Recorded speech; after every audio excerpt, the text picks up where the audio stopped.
Les amis, attention, en janvier, le Barça va-t-il se retrouver dans l'impasse avec Dani Olmo? Je vous explique tout. Je vous rappelle que le Barça a pu inscrire sa recrue Dani Olmo auprès de la Liga en activant l'article 77, permettant à un club de suspendre l'inscription d'un joueur blessé pour inscrire un autre joueur. Christensen s'est blessé, inscription suspendue, Dani Olmo profite de la place libre. Mais que va-t-il se passer lorsque Christensen sera de nouveau disponible, les amis?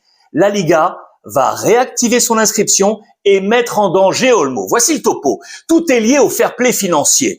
Les conditions de ce fair play sont en vigueur jusqu'au terme de l'année civile 2024. Ainsi, selon ces conditions, si Christensen revient avant le 31 décembre, les deux pourront jouer jusqu'au terme de la saison. Olmo et lui seront légalement inscrits. Mais si Christensen revient après le 1er janvier, Olmo sera dans le viseur, les amis. À partir du 1er janvier 2025, les conditions du fair play ne seront plus les mêmes.